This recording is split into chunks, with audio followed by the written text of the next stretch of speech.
The Silver Dream Machine by Jan Greenberg and Sandra Jordan. The story of Bilbao reads like a fairy tale. The proud port city in the Basque region of northern Spain had survived fires, floods, and civil war in its 700 years. But by 1990, the once handsome city had fallen on hard times. Shipyards sat idle, steel mills silent. Faced with widespread unemployment and irate citizens, the city fathers and government officials put their heads together and came up with a bold scheme. Their master plan included a first class museum, so original that it would attract worldwide attention and rescue their town from its slow decline. But they couldn't do it alone. They called on Thomas Krenz, the powerful head of the Guggenheim Museum, headquartered in New York City. A new Guggenheim in Spain appealed to Krenz. To continue the museum's tradition of great architecture, he announced a competition. 3 architects from Austria, Japan, and the United States were invited to submit proposals. In 1991, Frank Gehry and his wife Berta, who speaks fluent Spanish, went to Bilbao. Enthusiastic about the city but not the site, Gehry and Krenz offered a suggestion. Instead of redoing a warehouse in the town's old historic district, what about a new site across town on a bend in the Nevrion River? The tall bridge spanning the river would cross through the museum and become an integral part of the composition. True to form, Gehry submitted a radical design, a model he constructed of sheets of paper rolled and taped by hand, like a sculptor molding clay. Everyone knew his plan went beyond all expectations. The big question was, could it be built? The secret weapon was a 3-dimensional imaging computer system developed by the French aerospace industry to design fighter planes. CATIA. Gehry already had used CATIA for parts of several other buildings, including Fred and Ginger in Prague. But for Bilbao, he took full advantage of the computer's modeling possibilities.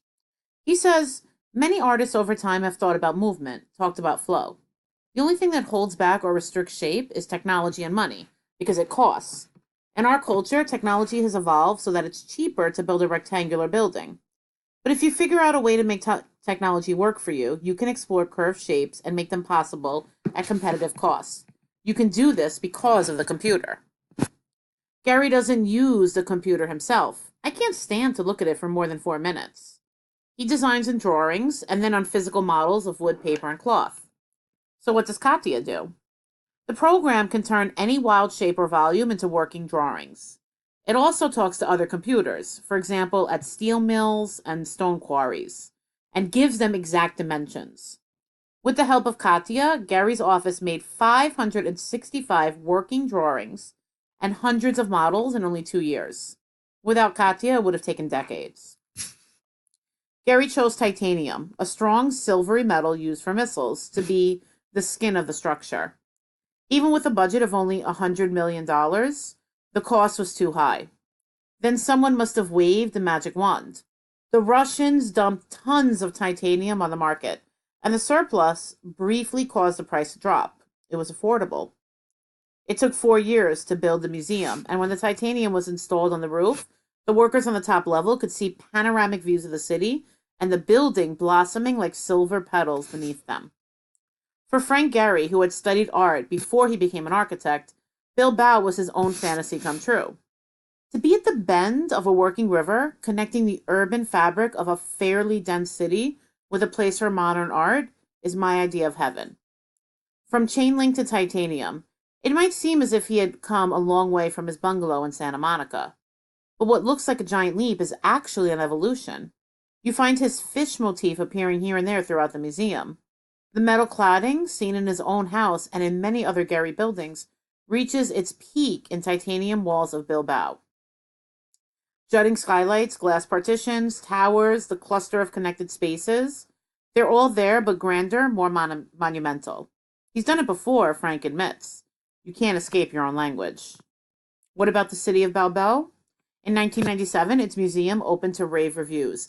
An instant landmark, Spanish conquest, basking in glory, read the headlines. The city hoped it would attract 500,000 visitors the first year.